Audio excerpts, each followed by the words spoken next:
Why do I remember the 10 listings I didn't get versus the 500 that I did?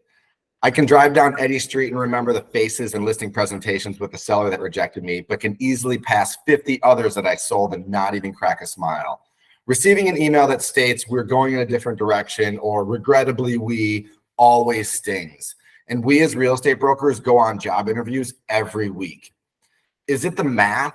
Obviously, 10 is easier to remember than 500, or is it the emotional toll it took being rejected? Why don't you get that listing? When you don't get that listing, you stalk it on the MLS and see how it performs. And I know you all do it.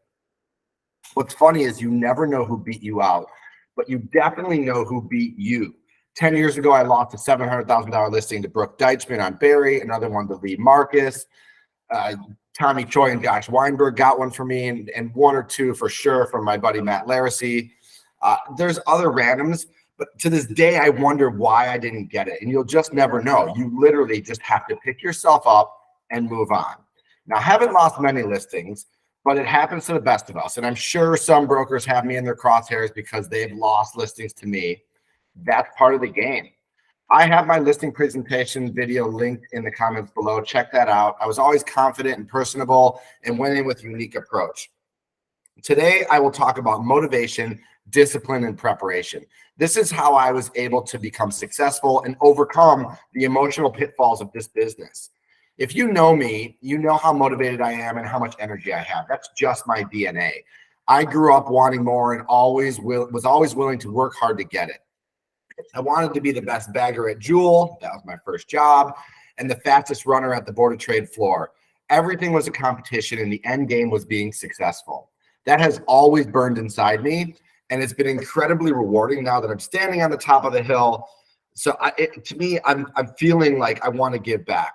Finding your motivation and channeling it into your business is going to be the best way for you to succeed. And we're all different. So these motivations are going to come from different aspects. Discipline. We find time for things that are important to us. If anyone tells you, I don't have time right now, whether it's a work call, a walk, or a workout, they literally are not making time for it. Prioritize your life and your business goals. The big buzzword now is time blocking.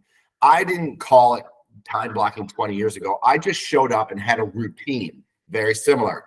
I'm a big fan of intentional prioritization of your day. Using time blocking to organize your life, I promise you it works. Start at 6 a.m. with a workout, health and wellness first. I'm a big believer in that. I was never a big gym rat or participated in group classes. I love to cycle, and every morning before anyone in my family was awake, I got out on the lakefront, got my workout in, cleared my head, no speakers, no talking, just crashing into the waves and preparing for the day, no matter how shitty yesterday was. And I promise you, there were a lot of shitty days. Communicating with your sphere of influence. This is the key to a successful real estate business. It's humbling and it takes effort. Get your top 10 list organized and make the effort to connect with them and then grow it to 100. This business is about scale and expanding your reach. Join a club, a gym, a group, a religious organization, or network that you are genuinely interested in, or join 5 of them. You will meet like-minded people and build your sphere of influence. It's simple, but I promise you it works. I found this to be one of the easiest ways to build your network because these groups that you are genuinely interested in are like-minded people, so their trust will grow with you very quickly. Social media. Yes, it is mandatory to get your face out there and spit some knowledge. Who knows? You might get lucky and go viral. There really is no rhyme or reason for why people are super popular and others just kind of coast in the world of mediocrity, but you'll never know until you try. Either way, your followers trust you and they want to see your face, whether it's 500 or 5,000.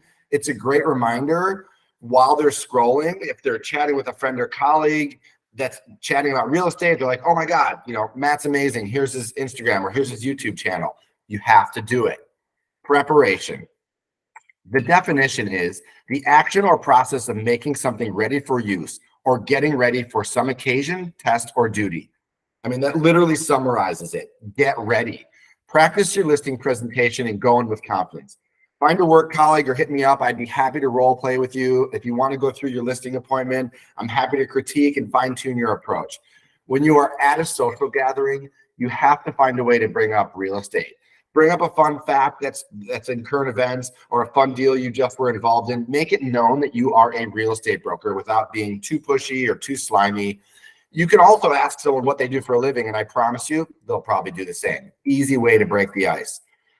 The sales roller coaster is real, guys. The highs are high and the lows are low. You have to pick yourself up, dust yourself off, and get back at it no matter what happened that day. That is the beauty of having a routine. It literally keeps you focused and motivated, and you have that ability to move forward. Thanks for watching. Follow for more real estate knowledge.